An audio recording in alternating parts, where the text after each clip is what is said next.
Bonjour à tous. Nous allons examiner un second principe méthodologique du commentaire de Rashi. Il s'agit de la juxtaposition de deux passages de la Torah, ce qu'on appelle smirut en hébreu.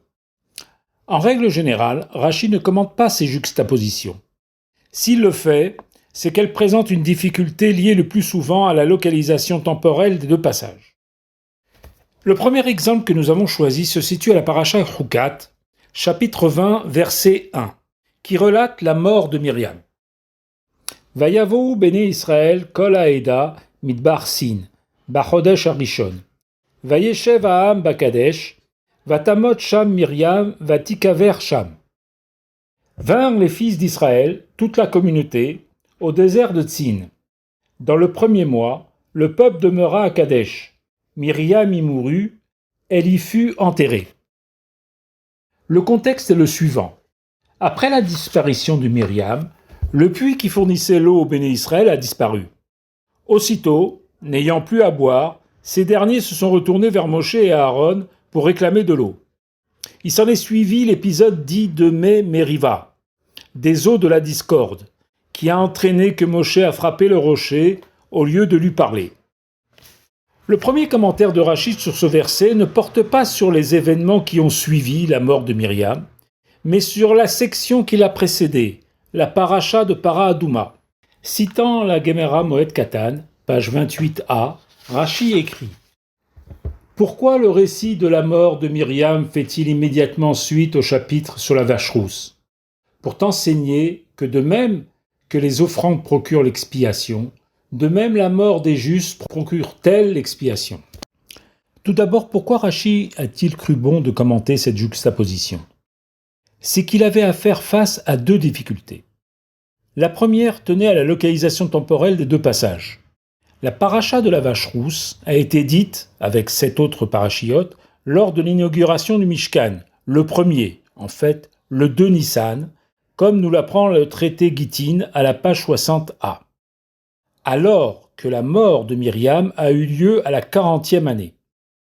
Si on a rapproché ces deux passages, éloignés de 38 ans, c'est qu'ils possèdent une justification spirituelle. La question est donc celle-ci. Comment la mort des tzadikim et les tzadikiniot, des justes, peut-elle procurer l'expiation ? Et surtout, à quelles conditions ? L'autre question, plus profonde, est liée au contenu spirituel de cette juxtaposition. La Para Adouma ne procure aucunement l'expiation.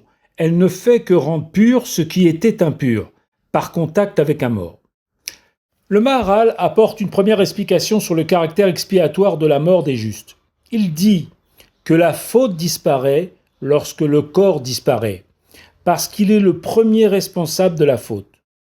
De plus, comme le tzaddik est le Yisod Olam, c'est-à-dire le fondement du monde, sa disparition apporte expiation au monde entier. Le Panim Yafot ajoute que le tzaddik étant le protecteur de sa génération, sa mort apporte un vent de sainteté et de lumière qui permet la purification de sa génération. Il dit même que la mort des justes a permis de sauver de nombreux Réchaïm condamnés à mort. Le Sefer HaIkarim de Rabbi Yosef Albo dit que les justes reçoivent parfois des malheurs dans les besoins du peuple, et non comme punition. Ces épreuves permettent la pérennisation du peuple, car on sait que ces tzadikim ne vont pas se révolter contre leurs épreuves. Selon le Maskil et David, un des commentateurs principaux de Rashi, le décès des justes n'entraîne l'expiation qu'à une condition, si la personne prend le deuil du tzadik, sinon pas d'expiation. Le terme kapara signifie effacer, essuyer. Il y a expiation lorsqu'une personne se sépare de ses mauvaises actions en les considérant comme extérieures à son essence et à ses valeurs fondamentales. Et donc, elles peuvent être effacées. La personne reconnaissant que ces valeurs ont été incarnées par le tzaddik, sa mort permet d'y renoncer. Chazal dit que celui qui pleure et prend le deuil d'un homme kasher, on lui efface toutes ses fautes.